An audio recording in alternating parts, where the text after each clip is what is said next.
The Voice of the Rain. Dear students of 11th class, this very poem is from Hornbill, that is textbook in English for class 11th. We have already I have already taught you it during winter tutorial classes, but unfortunately there was in those days thin attendance, and now I will repeat it for those because maximum students have not attend the class at these classes. The Voice of the Rain. It is actually the poem that is the conversation between the poet and the rain.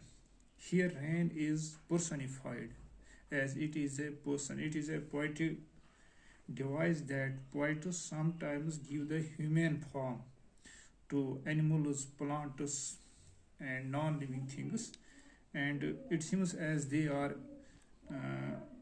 human beings. The rain explains its eternal journey in its birthplace, that is to the poet. You know that there is water cycle and it never ends. It always continue. It remain continuing.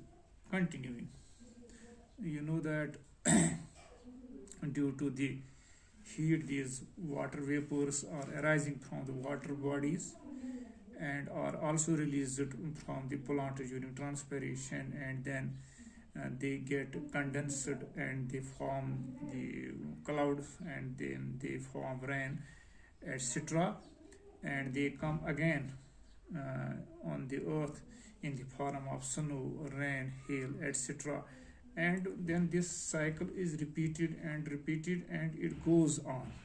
Therefore it is a eternal journey. Eternal means never ending, that is everlasting.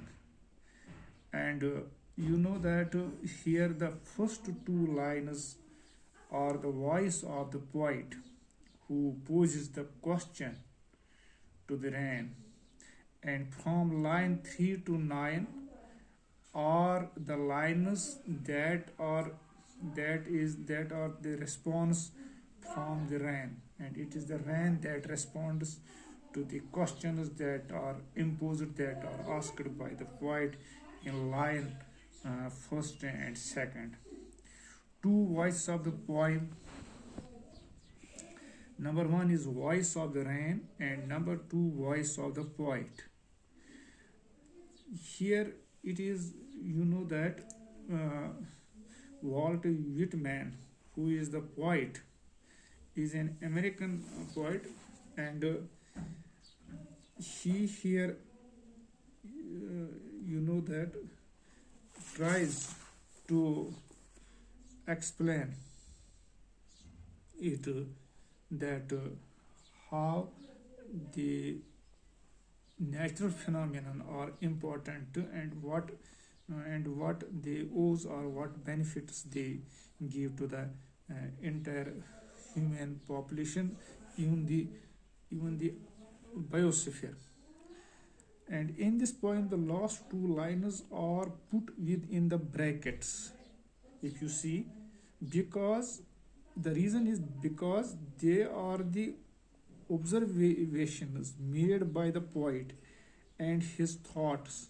He made a similarity between the rain and the music. When you have an extra thing, you put it in a sentence, you put it within brackets.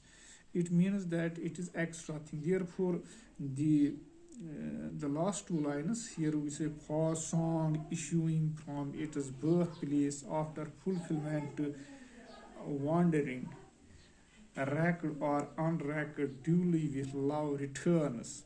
And for to returns, these two lines are put within brackets, and the reason is these are the observations made by the poet and his thoughts. He made a similarity between the rain and the music. He sees that there is similarity between music and the rain. How that will we will see later on. And it is in one of the line it says, I am the poem of earth. It is a rain that says that I am the poem of earth. It means that poem here means song. The life cycle of clouds and rain starts when the hot sun vaporizes the water on the earth. The same gaseous clouds then dissolved into the water again and return to the earth. Like the song that is repeated by the singer, and then it comes back, and he in some song that is called a refrain, that line that is again and again uh, sung by the poet or the singer. Therefore he says that I am the poem of earth. And here one more thing is strange to tell. You know that here it says in the line that is also asked, what does the phrase strange to tell mean? Here it is very meaningful phrase, and it actually means here uh, a strange phenomenon. The rain gives an answer to the poet's query. It is sunrising. It is surprising to report the answer. Therefore, it is strange to tell. Like this, and who art thou? Said I to the soft falling shower, which strange to tell. Give me an answer as here translated. I am poem of earth, said the voice of the rain. Eternal I rise, impalpable, out of the land and the bottomless sea, upward to heaven whence vaguely formed altogether changed and yet the same. I descend to leave the draughts amidst dust layers of the globe, and all that in them without me was seeds only, latent, unborn, and forever by sheer night I give back life to my own origin, and make pure and beautify it for song issuing from its birthplace of fulfillment to wandering, racked or unracked, duly with love returns. And these lines need explanation. Inshallah, we will do it day after tomorrow. And meanwhile, I will assign you the task that you have to go between these two lines and see the difficult words with the help of the dictionary. And also those students who have attended this class may please consult these notes that I have wrote at that time, or given them, provided them at that time, and so that it will become easy for you people to understand fully this poem, The Voice of the Land, that is written by the Walt Whitman. Thank you.